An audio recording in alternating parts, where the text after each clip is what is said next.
YouTube ചാനലിലേക്ക് എൻ്റെ കൂട്ടുകാർക്ക് എല്ലാവർക്കും സ്വാഗതം. ഞാനിന്ന് അൺബോക്സ് ചെയ്യാൻ പോകുന്നത് സുരാജ് പ്രോയുടെ 3 kVയുടെ ഒരു സോളാർ ഇൻവെർട്ടറാണ്. ഇത് കടയ്ക്ക് ആവശ്യമുണ്ട്, വേറെ ഒന്നുമില്ല.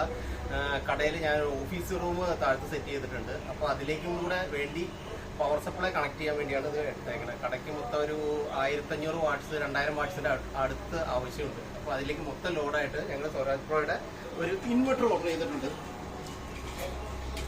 അപ്പോൾ അതിൻ്റെ അൺബോക്സിംഗ് വീഡിയോ ആണ് കാണുന്നത്.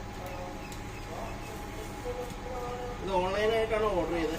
DTDC കൊറിയർ വഴിയാണ് സംഭവം സപ്ലൈ ചെയ്തേക്കുന്നത്.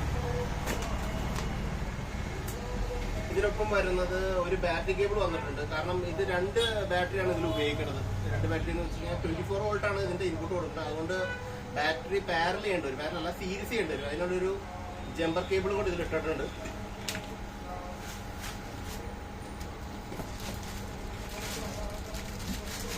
ഏകദേശം 18 കിലോയുടെ അടുത്ത് വെയിറ്റ് ഉണ്ടെന്ന് തോന്നുന്നുണ്ട്.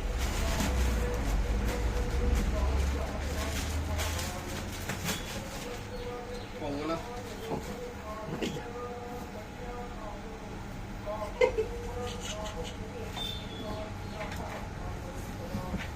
ഇത് പോ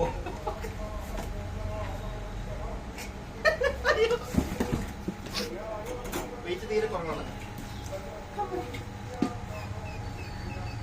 സംഭവം ഹെവിയാണ്, ഹെവി വെയിറ്റ് ഉള്ളൊരു സംഭവമാണ്. അടുത്തേക്ക് കൊണ്ടുവരാം.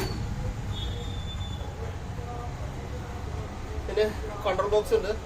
ഇതൊക്കെ നമ്മുടെ മാനുവലായിട്ട് കൺട്രോൾ ചെയ്യുന്ന ഓട്ടോമാറ്റിക് സ്വിച്ചുകളാണ്. അതുപോലെ ഇതിൻ്റെ ബാക്കിൽ ബാറ്ററി കണക്ട് ചെയ്യുന്ന കേബിളുണ്ട്.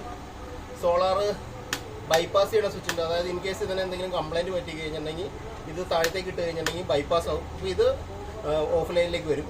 അതുപോലെ മെയിൻസിന് ഒരു ട്രിപ്പ് ലൈൻ ഇട്ട് കൊടുത്തിട്ടുണ്ട്. എന്തെങ്കിലും ഷോർട്ട് സർക്യൂട്ട് എന്തെങ്കിലും വന്നു കഴിഞ്ഞാൽ മെയിൻസ് തനി ഓഫ് ആവാൻ വേണ്ടി ട്രിപ്പ് സർക്യൂട്ട് ഇട്ടിട്ടുണ്ട്.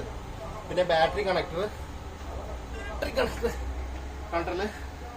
അവർ കണക്ട് ചെയ്തേക്കുന്നത് പവർ സപ്ലൈ ആണ്. അതായത് മെയിൻസ്, ഗ്രിഡ്, ഫേസിൻ, ന്യൂട്രൽ, എർത്ത്, അതായത് ഗ്രിഡ്, ഇൻവെർട്ടർ ഔട്ടും കണക്ട് ചെയ്തിട്ടുണ്ട്.